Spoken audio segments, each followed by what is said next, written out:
My name is Sam. I'm the owner of Professional Fleets. Many times a customer comes in, especially during the winter time, complaining of a lack of heat. And it can be difficult to figure out what the actual problem is.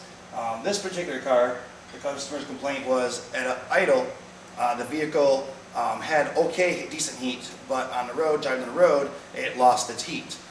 So what we did is we go through and we want to grab the hoses coming out of the heater core. So we want to check and see if the heater core is bad. Both hoses should feel the same temperature and they should be nice and hot once the vehicle is warmed up. If one hose is cooler than the other significantly, we know we have a plugged heater core. We know the thermostat is good in this vehicle because once we drove it down the road, the temperature of the vehicle is able to get to around 220 degrees. Most vehicles will heat up to around 215 to 230 range on the gauge in the vehicle. So we verify the temperature is good and the thermostat's working properly, but we still have no heat. So after that, we walk over, we grab the hoses, and we want to feel the hose. On this particular vehicle, we have one of the heater hoses here, goes into the vehicle, and this one back here comes out of the vehicle.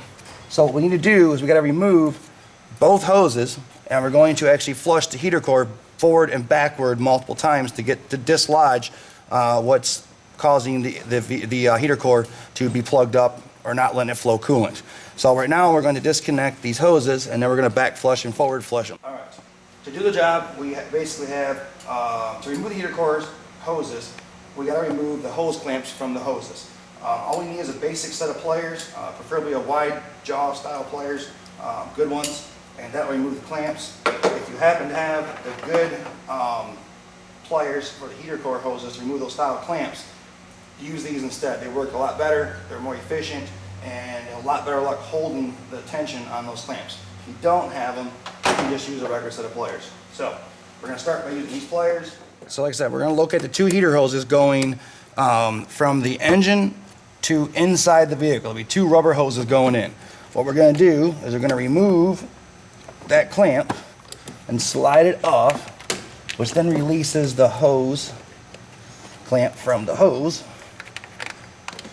so we can get the hose off. So let's grab the hose, turn, get it to break free, slide it off. Okay, we have one hose loose. Next, we got to find how to get the next hose loose. And on this particular one, we're going to have to remove this heater hose here. So, we're going to take this clamp loose. Slide it out of the way. And then we got to turn this just to break it loose from its seal that's from the factory. From the years of... Alright, she's broke free. So, now we got to do is slide the hose off. Let's give it a good pull. And she's working herself off here.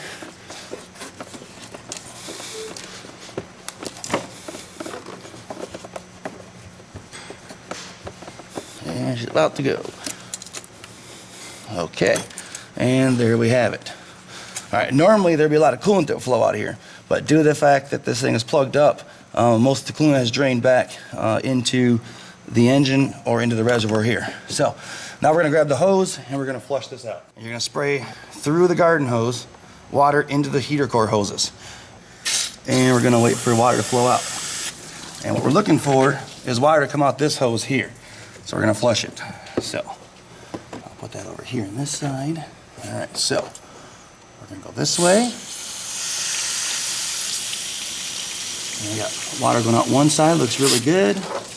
And then now we're going to grab the other hose and do the same thing. Go back the other direction.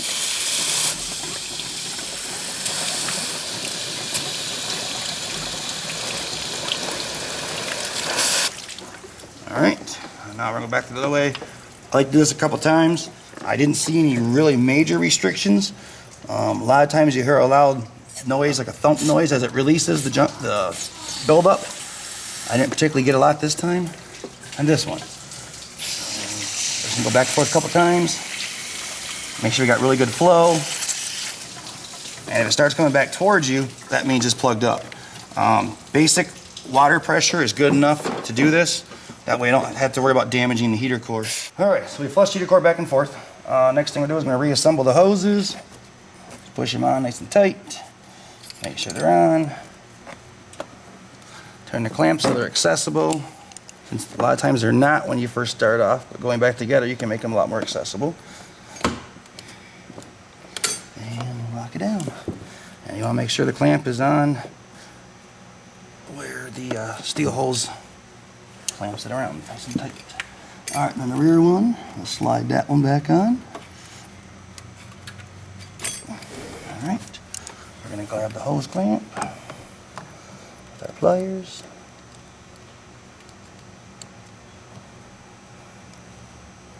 And I'm going to slide it back on the hose. About there. And we're back together. All we got to do is top off our coolant. We're going to add coolant back to the system now. Just make sure it's mixed 50-50. Top it right off. And start the vehicle up. Let it warm up for about 20-30 minutes. Make sure you get all the air out of the system. Make sure the cooling fans turn on before you drive it. That eliminates any air pockets that could happen and cause an overheat. So put the cap back on the coolant overflow jug, lock her down, clean it up, start it up, run it about 20-30 minutes, check and verify that both hoses are now hot going into the heater core. Make sure the upper one and the lower one are equal temperatures and should be nice and hot. If there's still an issue where one's hot and one's cool, then either the heater core is plugged up much worse than we initially thought, which would require replacement, or we have another issue in the engine that's causing it not to warm up at that point, which would require further diagnostic and inspection.